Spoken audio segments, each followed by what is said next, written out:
Thanks for joining. I'll go ahead and get started. I apologize if you hear a dog barking. My neighbor's dog literally came outside right as as I got ready to start. So that's perfect timing. But thank you for joining us today for the purpose of privilege, how to be an ally in a white supremacy culture. We're very honored to have two very special panelists with us today. So I'll begin by just telling you a little bit about them.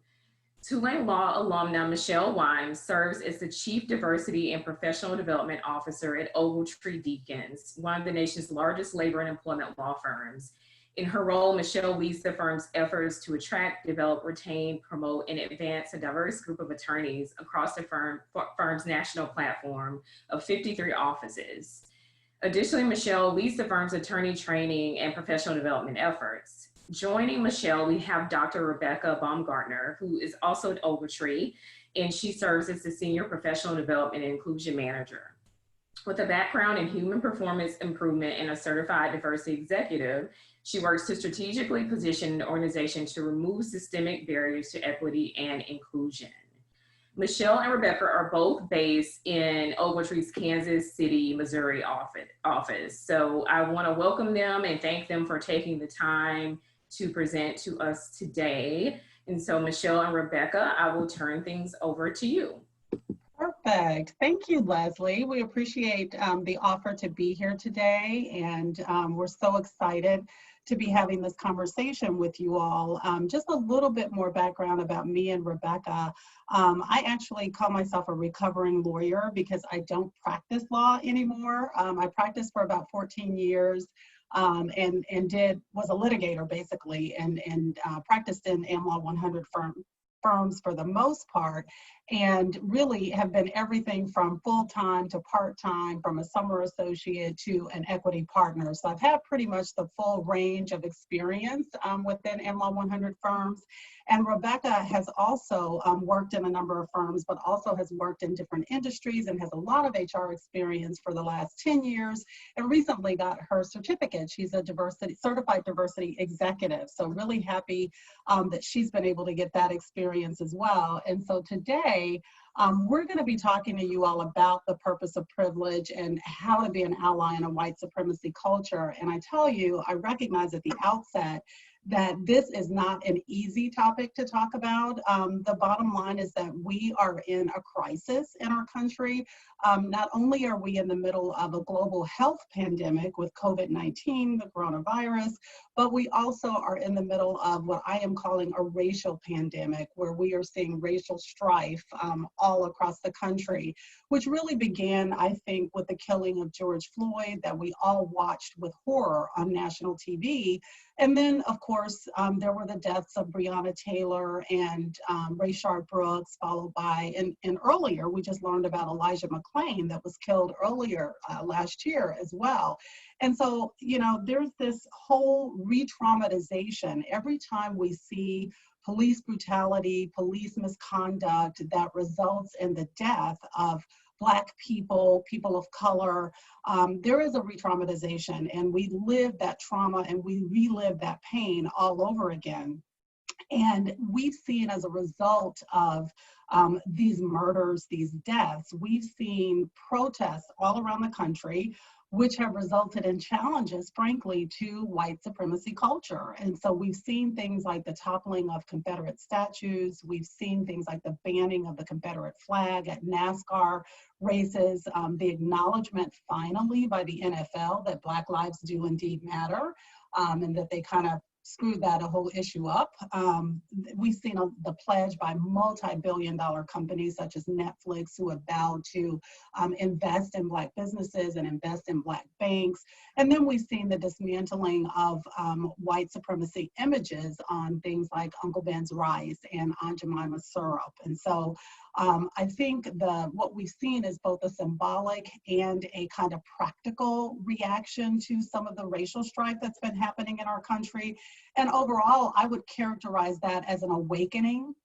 This is really a crucible moment for us. And I think it's Finally, I think in our country, it's one where we're recognizing that, there is systemic racial injustice, and that systemic racial injustice is permeating many of our institutions, whether that's our education sector, our business and corporate sector, our medical health sector, how we're administering health, how Black people and people of color are dying at a disproportionate rate from COVID.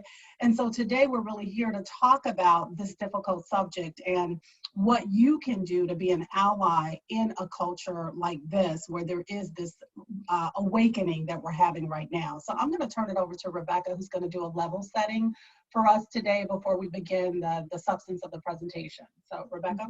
Absolutely.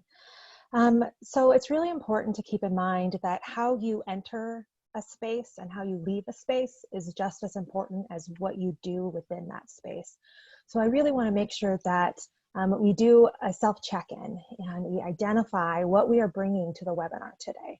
What are you bringing into this learning section right now? So please take a deep breath, look inside, and try to identify what that feeling is, what your mindset is. Is it open? Are you stressed? And if you are willing, please, share it in the chat. Let us know. I guarantee a lot of us are feeling the same: anxiety, concern, frustration that they have to be on a webinar today. There's a lot of different feelings we have.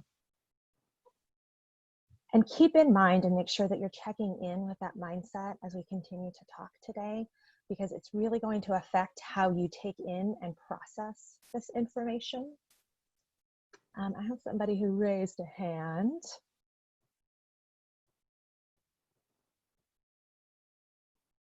Okay. And kind of in that vein, I want to make sure that we have, sorry, that was a mistake. You're fine, Erin. I was just really concerned. Okay. Somebody's in distress. Okay. So as we continue throughout our presentation today, a couple of touchstones I want you guys to keep in mind. First, be 100% present. I know everybody's busy. There's a lot going on. Put away your cell phones, turn off your email notifications, and really be here and pay attention and listen with empathy, listen with respect. Don't listen to respond or rebut anything. Really kind of listen and internalize and process the information. And then also expect non-closure. We're not going to solve this today. This isn't going to be something that you can walk out of here and be like, okay, yep, I'm perfect. I'm an anti-racist. I'm an ally. White supremacy is dead. That's not going to happen. It's a journey. So really kind of walk into that with this mindset that this is a journey, and this is one of the steps that you must take on the journey. So Michelle, you're going to start out with us on making sure we're on the same page as far as words. Yeah, so I'm going to start by introducing some common language or some terminology. And I think it's important to do this because I never want to assume that everybody is coming to this space with the same degree of knowledge or understanding. And I also think it's important that when you have a common language, it allows you to dig a little bit deeper, to ask questions, to get curious, and really to start to think about how you're going to develop relationships across difference, because really that's the foundation of allyship, is being able to develop relationships across difference. And so I want to start with diversity. The screen says the presence of differences, but diversity is also really the presence of similarities. So it's both those differences and those similarities that individuals are bringing into the workplace. There's also organizational diversity as well. Equity is that process to address disparities and promote impartiality. And the question we ask with regard to equity is, does everyone have access to the opportunities that really will meet their individual needs and their individual differences? And then, of course, inclusion is that process of leveraging the power of difference and the power of similarities so that we can effectively integrate everyone into the environment and people feel welcomed and they feel valued. If an environment is inclusive, then folks are going to feel like they belong. They're going to feel like they can show up in their full, authentic selves. And when they show up like that, there is a sense of connection that they have. And, you know, we all want to be connected. We all want to be connected to something larger than ourselves and feel valued. And when we don't feel connected, that's when it can lead to exclusion and isolation, which really impacts innovation and creativity and productivity. One of the things that Rebecca's going to talk a little bit about later on is, and it's important to point out, is that in most organizations, there is a normative lens by which we look at what it takes to be successful within an organization. And typically that's based on the white, male, able-bodied, Christian, heterosexual man. And so when we're looking at, you know, what it takes to be successful, that's typically what we're looking at. And so as diversity professionals, Rebecca and I, you know, our jobs are to do two things. Our jobs are to help people to succeed in the environment as it currently exists, not just to survive, but really to thrive in that environment, while also helping the organization to realize that it needs to broaden its normative lens and not just be looking at things from the perspective of white, able-bodied, Christian, heterosexual men. Because, you know, if the desire is to create a multicultural organization where everyone can bring their skills and talents to the table, we have to create an environment where people feel like they belong. So I want to talk about 6 different other terms and define those. And I'm going to start with identity. And I'm going to start with identity because that really does impact the way we think. It impacts the way we communicate and the way we perceive. And as you see here on the slide, it shapes how we interact with the world and how the world actually interacts with us as well. And so those identities can include everything from race and gender to gender identity and expression, sexual orientation. It can be our socioeconomic status, our religion, our profession, our education status. And so, and all of those things are intersectional. So I'll give you an example. For me, how I am appearing to you today is a Black female, right? Former practicing attorney.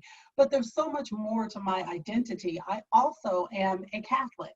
I also am a mom. I also am married, and I also have, I'm a soccer mom, a volleyball mom, and a dance mom. So there's so many pieces to who I am, and that really does shape how I show up in the world. I want to talk a little bit too about microaggressions, because microaggressions are important because they can be inhibitors to allyship. And so what microaggressions are those brief and commonplace daily verbal, behavioral, and environmental indignities, whether those indignities are intentional or unintentional. And, you know, that term was created back in 1970 by a Harvard psychiatrist. His name was Chester Pierce. And the way he described microaggressions were subtle blows that were delivered incessantly. And he's right, because it's more than just hurt feelings. It really is death by 1,000 cuts. And, you know, we worked with a diversity, equity, and inclusion expert out of Chicago, Dr. Erin Reeves. Many of you may have heard of her. And Dr. Reeves describes microaggressions as mosquito bites. And I know Rebecca's going to talk about this a little later too. And you know, one mosquito bite in isolation may not be a big deal, but once you get a ton of mosquito bites, it distracts you and takes away your focus so much that you can't even focus on your performance anymore. You are starting to focus on the fact that you're hurting, the fact that you're in pain. And so that's what microaggressions do. They take us away from what we really should be focused on. Implicit bias is, these are the mental shortcuts that we use to process information very quickly. And I want to give you some context here. You know, there's been a lot of research and studies that have been done, and neuroscientists believe that the human brain can take in as much as 11 million bits of information every second, but can only process about 40 million bits of information every second. So what are we doing with the rest of that information, the rest of the 10 million some odd bits of information? what we're doing is we're taking mental shortcuts. So we're sorting, we're categorizing, we're organizing the information, we're assigning and we're remembering it based on those shortcuts, our prior experiences with things. And centuries ago, you know, those automatic biases kept us alive. So if we were in a tribe and someone from another tribe, a warring tribe came into our space, collectively, what that would register for us was, oh, this is danger, we're in trouble, this is a person who's not part of our tribe. And so it would be a protective instinct for us, that implicit bias about that person being an outsider. But it's problematic when you start applying those same kinds of mental shortcuts in a 21st century global environment. And so that's where implicit bias can also be an inhibitor to developing allyship. And it's important to recognize too that there's two different types of implicit bias. There's implicit bias individually, which is how we see ourselves and how other people see us. And then there's the organizational implicit bias, which is how systems and processes guide our workplaces and our educational institutions, and how bias is presented within those. So the next three terms I want to define, and again, these are crucial to understanding as well, because these can also be obstacles to allyship. The first one is white privilege, and those are the advantages that whites in Western societies enjoy that non-whites do not experience. And so white privilege exists because of historic, enduring racism. And one of the people that talks a lot about this is Peggy McIntosh. She has written an essay called Unpacking the Invisible Knapsack. And that essay first appeared in 1989. So years and years ago that Peggy has been talking about this. And it's really just that, you know, she describes in that essay some of the advantages that white people in Western society enjoy that they don't even realize necessarily is a privilege, right? White fragility. White fragility is the discomfort and defensiveness on the part of a white person when they are confronted with racial issues concerning white privilege. And so it basically boils down to it's a refusal to kind of acknowledge and accept one's place of privilege in society. And the person who has coined that term is Dr. Robin DiAngelo. And Dr. Robin DiAngelo is a critical race and social justice educator and theorist. And she has written a book called White Fragility, Why It's So Hard for White People to Talk About Racism. And I encourage you to read this book. It's a very good book, very eye-opening. But what she talks about, and here's how she breaks it down. She says that white people in North America particularly live in a social environment of racial protection that builds white expectations for racial comfort. So it's an insulated environment. And at the same time, it lowers their ability to tolerate racial stress. And so that's what she calls white fragility. And I'll just give you an example of how this came up recently with a friend of mine. I have a friend who is Polynesian and white. She is married to an African-American man. She has 3 children, and her children appear to be Black. So they do not appear to have Polynesian or white in them at all. She has been posting pretty regularly on social media about the discrimination that her children have faced, the discrimination that she herself has faced when she is with her children, not with them, but when she's with them. And so she has had several of her white friends say that they're really tired of her talking about race, and they're really tired of her posting about it, and they are just going to unfriend her or just kind of lay off of social media. And so she was really frustrated because yesterday she posted something and she said, well, that's really nice that you all can kind of lay off social media and decide to unfriend me, because I can't lay off and my kids can't lay off being Black in America. You know, this is how they're perceived. And so this is what happens with white fragility. You know, Dr. Robin DiAngelo talks about that even the minimal amount of racial stress becomes intolerable for white people. And so it creates emotions such as anger or fear or guilt, or it leads to behaviors like argumentation, silence, or leaving a stress-inducing situation, as my friend's friends did with her. And so what happens is that behavior then reinforces the dominant white racial equilibrium. And so that's what Dr. DiAngelo talks about. The final term is white supremacy, and that basically boils down to this belief that white people are superior to all other races, but particularly superior to the Black race, and therefore should dominate society. And I want to give you an example of that just came up on the 4th of July. In a protest in Tennessee, Elizabethton, Tennessee, I just saw this, it was reported in the news today, and as I was scrolling through getting ready for this presentation, there was a Black Lives Matter protest in this small town in Tennessee.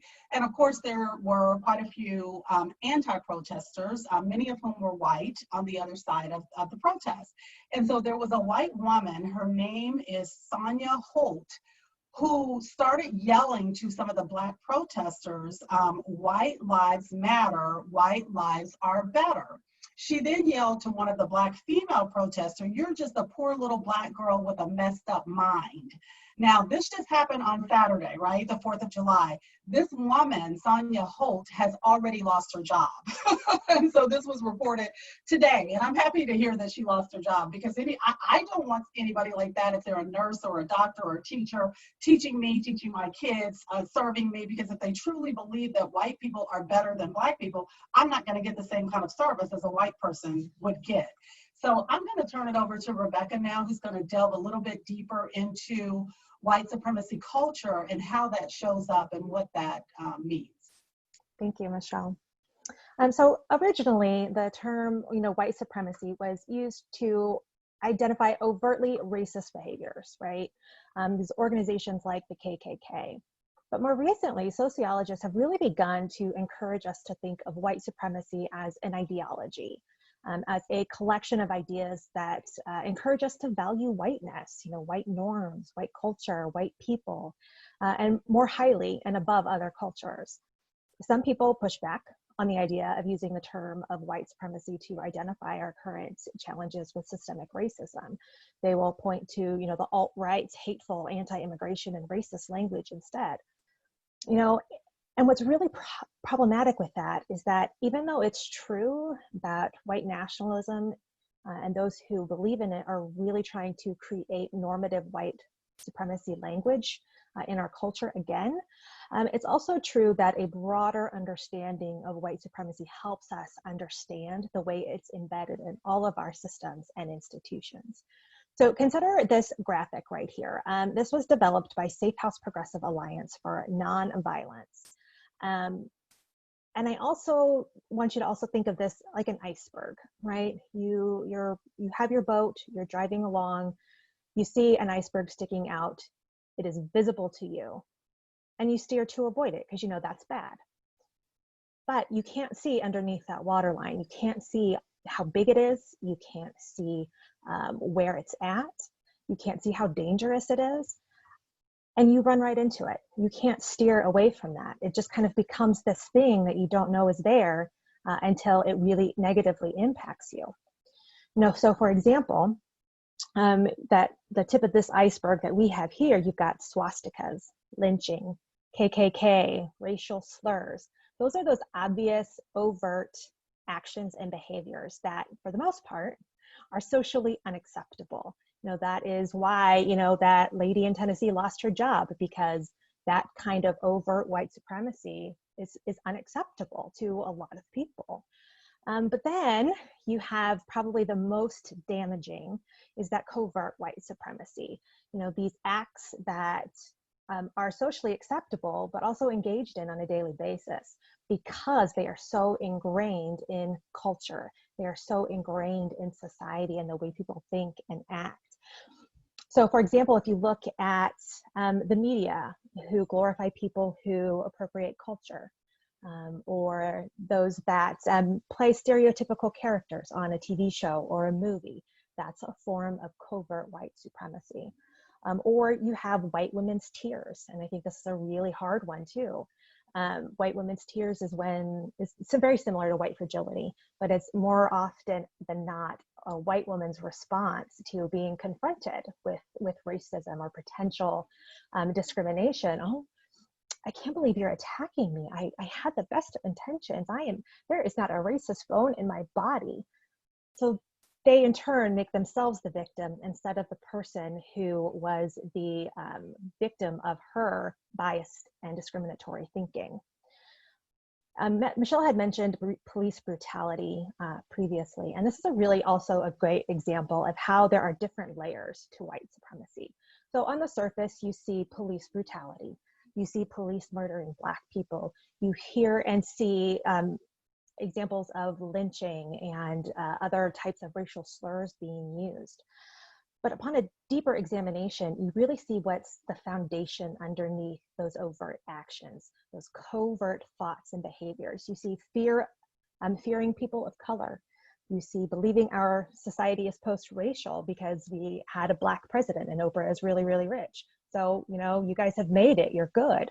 You know, that's really a denial of racism and a denial of the continual white supremacy thinking that continues to permeate our society.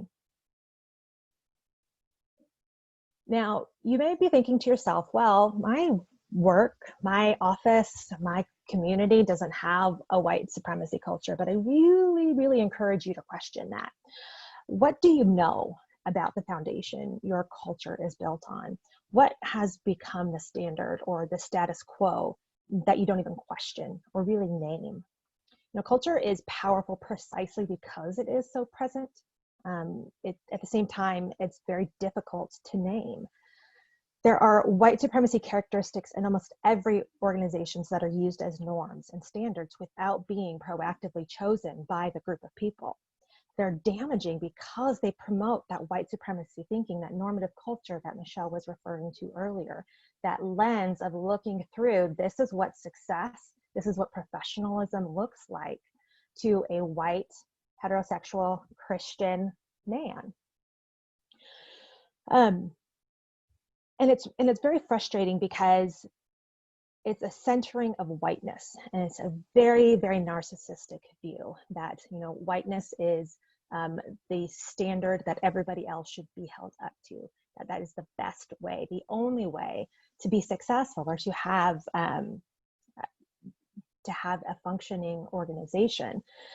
Specifically, when you look at the term professionalism or culture fit, this really focuses on white standards related to dress, related to code, speech, work style, that is acceptable by a white woman or a white man, but not a woman of color or a man of color.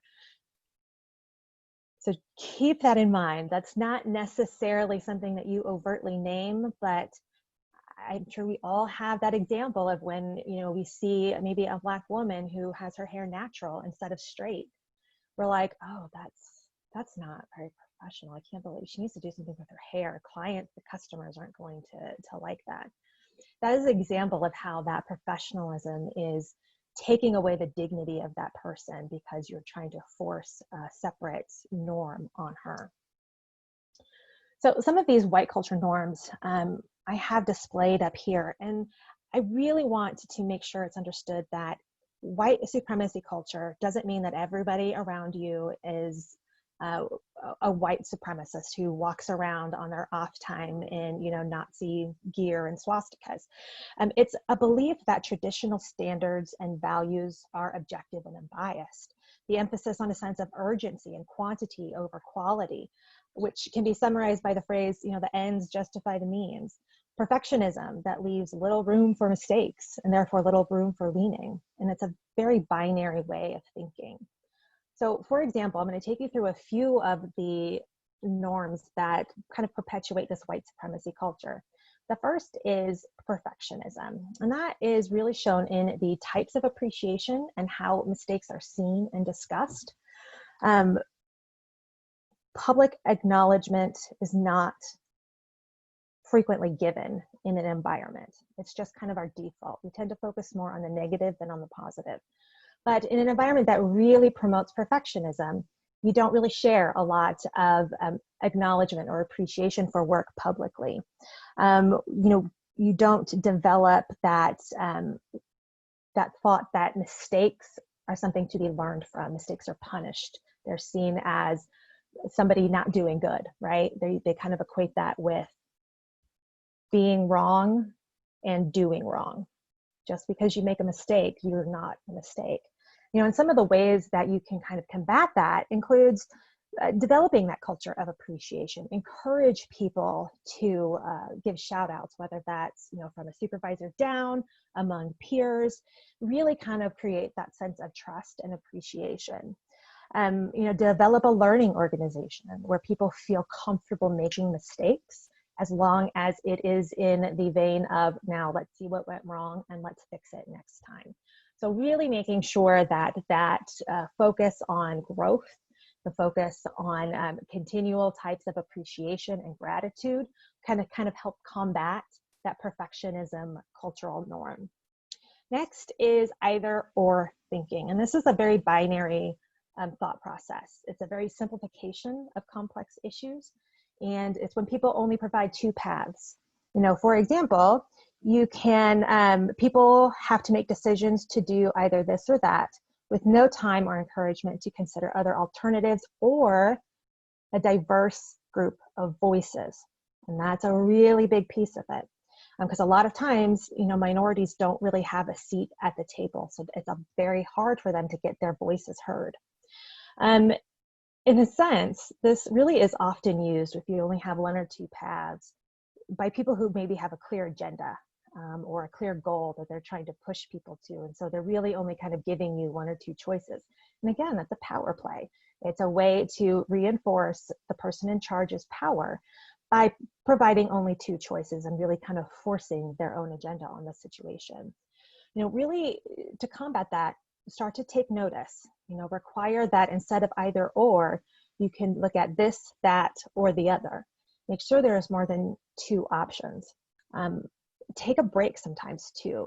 When people are kind of faced with this very linear logical thinking process, they have to be able to process. They need to be able to do a deeper analysis. Next is a sense of urgency. And this is a state of a continual sense of urgency. It makes it difficult to take time to be inclusive, to seek out those other types of voices, to make sure that you are hearing everybody's opinions. Doesn't mean you need to bow to everybody's opinions, but they need to be involved in that decision-making process. Be very clear about how you're going to make choices and decisions, especially in a time of urgency, and identify those ways that when you're starting to feel that crunch, you take a step back, you take a breath, and then you seek out other people to try and help you make the best decision possible moving forward. Because in the long run, it's going to cost you more time when you are trying to make a decision in a sense of urgency, because the people who didn't have a say in it or didn't have a voice are at best going to resent it, and at worst are going to intentionally try to sabotage it. So that's really important for your business success, to be inclusive and fight against that sense of urgency. And then you have defensiveness. And this sometimes really kind of comes back to that white fragility on a little bit of a lower scale. And it really is also the way that people push back on ideas, not necessarily defensiveness of their own self-worth, but pushback on ideas of those in power, could be seen as inappropriate or rude. If you challenge maybe your boss's decision, if you question, is this really the right way to go? People get really defensive. They see that you are being threatening. They see that you are reducing their power. They get, they put up those walls and they push back on you.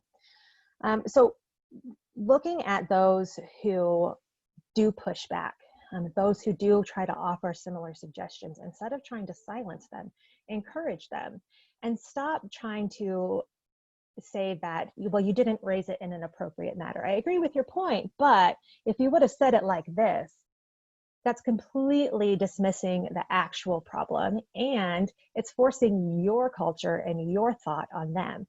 Having a sit-down conversation and saying, this is how that response made me feel. What about you? How are you feeling about this? How can we meet in some middle ground for future types of conflict like this? And again, you also kind of going next to the fear of open conflict. Conflict is going to happen, and healthy conflict is necessary for growth and innovation and inclusion.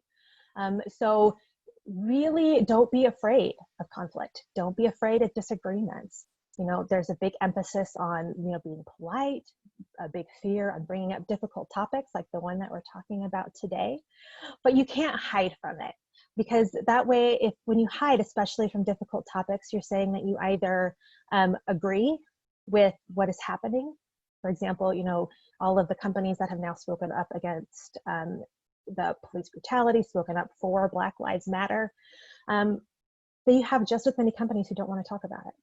So those companies are basically telling their employees and their minority employees, well, we don't agree with what these companies are saying, or even worse, that they don't really care. They don't care about the feelings and the emotions and the impact that this is having on their employees. The next is objectivity, you know, expecting that everybody comes in with an objective viewpoint, because there's no such thing. Everybody has some sort of emotion or feeling or bias about something, and that's going to come through in their thought process. So really making sure that you are encouraging that and questioning it, especially within yourself as well. If you are really, really trying to push a point home, or you're really trying to make a certain argument, look deep down and say, okay, am I really being clear about this? Am I neutral? What kind of emotion is pushing this thought forward? And then also the right to comfort, prioritizing comfort and feelings of white people over those of color. And a really good example of this, actually, I learned about yesterday, last night in a community call. There's a local Casey journalist here on one of our news stations. Her name was Lisa Benson Cooper. And she was, you know, very active on social media on her private account, but she was also kind of a field anchor. She was sent off to kind of go to the scenes and report from the scenes. She had posted on her private account an article by an Australian newspaper about basically white supremacy and white fragility and white tears. And people got really upset. Two women specifically, two white women at her place of work complained. And instead of having a conversation about the impact and what that meant, Lisa was fired because she was making the people in her workplace uncomfortable. She was making the white people in her workplace uncomfortable. And she just wrote a book, and it just came out. It's called Anchored in Bias, Fired because of White Women's Tears, or I think that was the subtitle. So it happens, and it doesn't necessarily always be publicized. It's not always overt, but there is a definite sense of a white normative culture at play. Yeah, and Lisa sued and won. Yeah, she did. She sued and won. Yes. Mm-hmm. And so I also want to make sure that we are looking at the type of mindset that we are approaching. Are we in a fixed mindset where I'm comfortable with this? I don't want to change. I don't want to have to think of a new way to talk to people or approach people. I say all lives matter.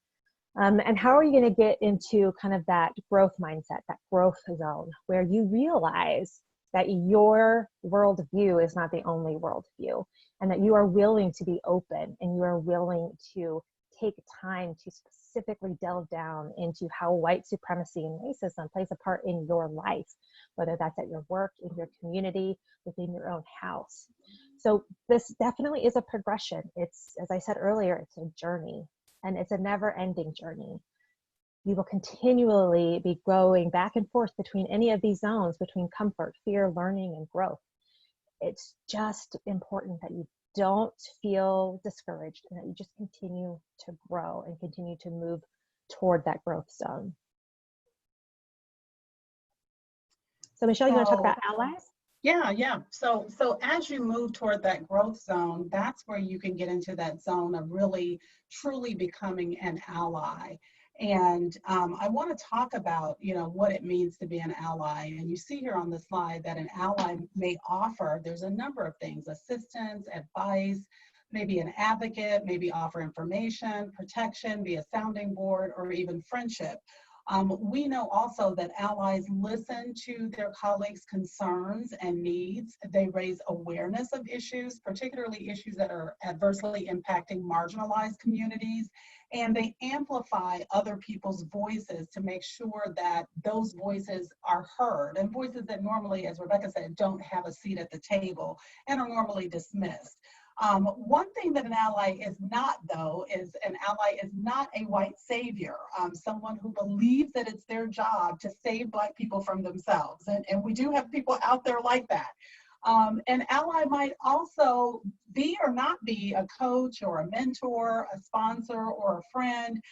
Most importantly, though, an ally stands with a colleague who is in some way different than himself or herself, which means that at any given point, any of us can be allies, right? Because at some point or another, each of us has had privilege in some way. So I may not have racial privilege because I'm African American, but I certainly have privilege in terms of the high degree of education that I have and the ability to create opportunities for other people who may be coming up in the legal arena. So we all have privilege in some way that we can advocate or act to promote or sponsor other people. And finally, allyship is not necessarily a badge that you earn, but it is behavior that you're always working to improve. And as Rebecca said, it really is a journey. It's not like a one and done thing. It is this process that takes time. And, you know, we know that equality and justice and liberty, these are not all things that are going to happen just overnight.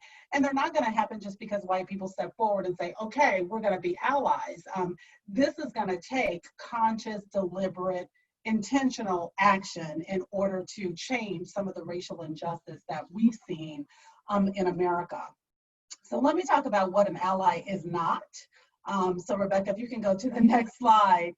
I would argue that white folks who attempt to monitor or police Black people and control the behavior of Black people are not allies. And unfortunately, we've seen a lot of examples like that in the national news lately. And the first one I want to highlight is up in the upper right-hand corner on my screen, which is Amy Cooper. And if you all remember, back on May 25th, she actually called the police in New York City in Central Park on a Black man, accusing him of threatening her, which was not the case. Christian Cooper happened to be an African-American, I think Harvard-educated bird watcher who was there, you know, in the park. And when Amy made this false allegation, and now Amy lost her job and is also being prosecuted by the DA because of her actions, her false report.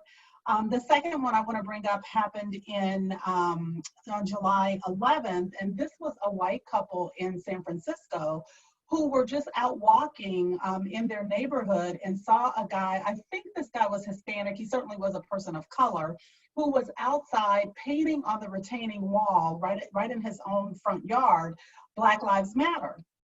And this woman and her husband walked by and questioned his legitimacy to be there, said that he did not live in the neighborhood, even though, and asked him, you know, did he have right to that property? And so he did have a right to that property. He was living in that house, but again, policing the behavior of people of color. And then finally, just last week on July 1st, we had a white female in New Jersey who called the police on her neighbors who were actually building a patio in their own backyard that was adjacent to hers, I believe. And she had questions about whether or not they had a permit to build the patio, and actually ended up calling the police and trying to say that they threatened her and that the husband, I think, hit her. And we had a number of neighbors, a number of allies, true allies, who stepped forward, white allies, mind you, white neighbors, who stepped forward and said, he did not touch you. He did not threaten you first. You were the person who, you know, instigated this whole situation. So at the end of the day, you know, one thing that I'll say is that none of these folks, these people that are pictured on the screen, are allies. And in fact, I would say that they're the exact antithesis of allies, because in their efforts to police Black folks and to police the behavior of Black folks, they are actually creating situations where it might be dangerous for the Black people in that situation that they're interacting with. So good allies, in my opinion, you know, mind their own business and in the process help Black people to stay alive. Let's talk about this next slide. You know, this is one of my favorite quotes on allyship, and it comes from the Guide to Allyship. A marginalized individual cannot easily cast away the weight of their identity that's shaped through oppression on a whim. An ally understands that this is a weight that they too must be willing to carry and not put down. And so that really underscores to me the importance of what an ally's job is to recognize that there are certain identities that people of color, indigenous people, Black people have, that there is oppression that is attached to those identities, and they understand the weight of that, and they have agreed to become a partner with Black people, indigenous people, people of color, to eradicate systemic oppression or to eradicate individual racism. And so there's this whole process of moving from what I call optical or superficial allyship to one of genuine, true, authentic partnership. And optical allyship is really not going beneath the surface. It's not, you're not focused necessarily on breaking down systems and systems of power that oppress people. It's more of performative allyship. You're doing the very bare minimum. So for instance, you're putting a quote on social media about Martin Luther King without really understanding MLK's stance and how he felt about protesting, and taking the time to really read his writings and to read more about him.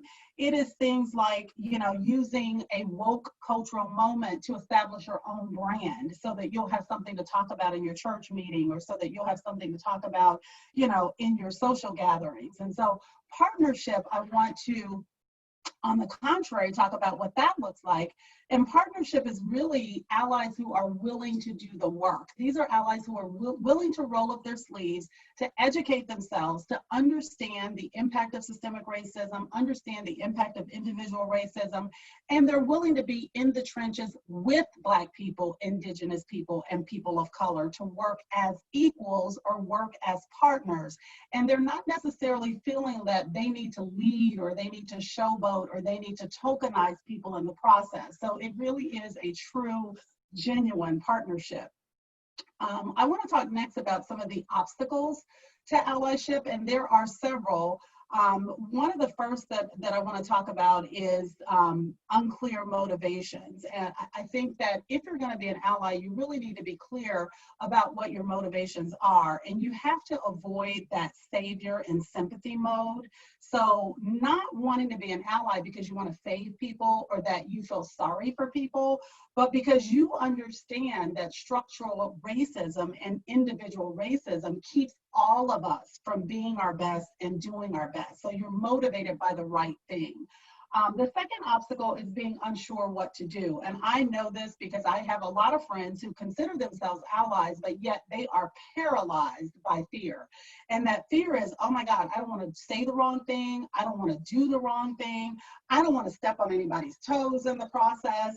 And so, you know, my response to that is, you know what, we constantly are learning and we're growing and we're all going to make mistakes. So even if you don't get it right that first time, be willing to come back and say, hey, I made a mistake. I didn't quite do that well. Here's what I'm willing to do, or here's how I'm willing to correct that. So just recognizing that we all make mistakes, and it's okay to be unsure what to do, but do something, start to act. The third obstacle, I think, is not recognizing that different people have different experiences and come from different perspectives. So allies don't generalize, they don't stereotype. They're willing to listen to different perspectives and different views, and I call this kind of mindful listening, because when you're engaged in mindful listening, it really does empower the diverse people, particularly Black people and indigenous people around you. And I'll give you some examples of you know, not recognizing different people. So for me, My experience of being a Black female growing up in the Midwest and attending predominantly majority institutions, I went to a school here in Kansas City for college. Of course, you all know I went to Tulane for law school. Is going to be very different than a Black female who grew up in the South, for instance, and went to a historically Black college and university and had that experience for college and or law school, which is going to be very different than somebody like my mom who grew up during the civil rights era and experienced firsthand racism because the restaurant across the street from her school, she had to go to the back of the restaurant, right? And her white friends were able to go to the front of the restaurant, sit at the counter, order whatever they wanted to. She could only order takeout and she had to take it to go. That's going to be very different than my grandmother who grew up during the Great Depression, and my grandmother who basically was a housekeeper for her entire life, right? Very different experience for a very wealthy white family. And all of those experiences are going to be very different than my 20-something-year-old daughters, right? My two older daughters who have grown up at a time when they had the first Black president. They've gone to integrated schools. They have a very different perspective. And then I also, this is sad to say, but I also think that we need to recognize that there are a lot of Black people who benefit from white supremacy as well.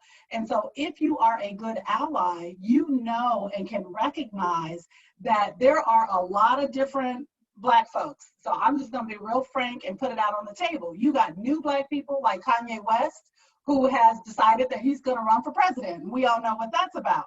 You got the Uncle Bens of the world, and those are the Clarence Thomases. Yeah, you have a seat on the Supreme Court, but what are you really doing? You are really not being an ally. And then we have the House Blacks, who I call the Candace Owens. And so, you know, you have people who are looking for those people to be scapegoats when it comes to allyship. Well, I don't really have to be an ally because you got the Clarence Thomases and the Candace Owens who are over here saying these horrific things, and the Kanye West. But the thing is that these folks are not typical Black people. And so you need to recognize that those perspectives are not the majority of Black people. The other thing that I think we need to do, and the other thing that can be an obstacle, is not recognizing our own biases and how those biases show up both individually and organizationally. And so we need to ensure that we are doing everything to uncover those biases. So if you haven't taken an implicit association test, and you can just Google it, Harvard Implicit Association Test, take that test. They have one for race, they have one for gender, they have one for disability, differently abled, age, color, religion, pretty much every bias that's out there. And so I encourage you to do that with your team so that you can uncover those biases, and then you can start to address those biases and how they show up in your individual interactions with your friends and colleagues, and then at work as well. And then I think the other obstacle is understanding that being an ally takes courage. I have a really good friend of mine. She's become a really good friend. She is a white woman whose father and son was killed by a white supremacist at a Jewish community center. She is not Jewish, her family is not Jewish, but they happened to be at a Jewish community center for an event, and a white supremacist came by, shot up the place, ended up killing her son and her husband. Well, she reached out to me earlier this week because she is so upset because, you know, she's been posting a lot lately about white supremacy. She's been posting a lot lately about racial injustice, about Black Lives Matters. And frankly, she's lost a lot of friends. And so what I shared with her is, I appreciate you being on this journey with me as a Black woman. The other people, you know, who are Indigenous, people of color, also appreciate you being on this journey. And it is not easy. And yes, you are going to lose friends. And yes, it takes courage to keep speaking up. And it does. And it's going to require that. So that can be an obstacle if you don't have the courage to speak up. And so how do allies start to disrupt white culture? I think one of the things that you have to do is to start by doing no harm. And the first thing you can do is to listen deeply. And again, what I said before, mindful listening, accepting people's truth for their truth, not questioning their truth when they tell you about an experience that's happened to them, asking questions perhaps from a place of curiosity, not to question the veracity of what they're telling you.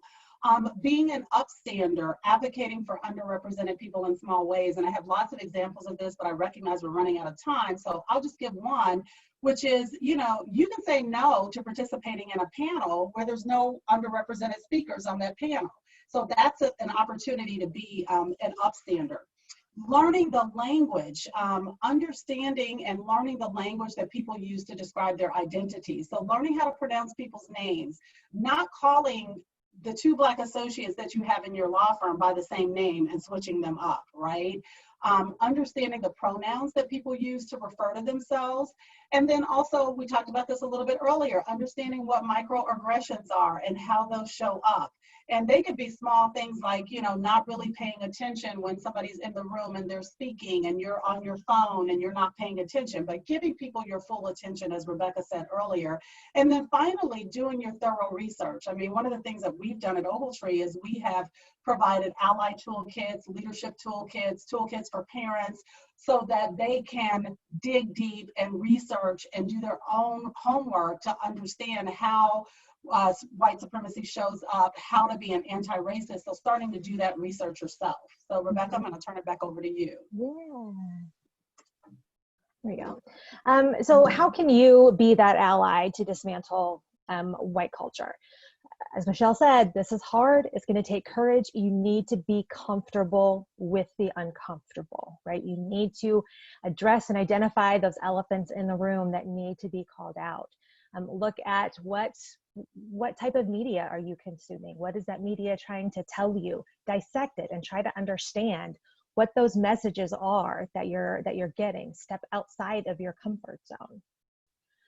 Check in on those who are hurting. If you have, colleagues of color in your a neighbor who is a person of color, check in and say, instead of saying just, how are you doing? Like, I am here to listen when you are ready to talk.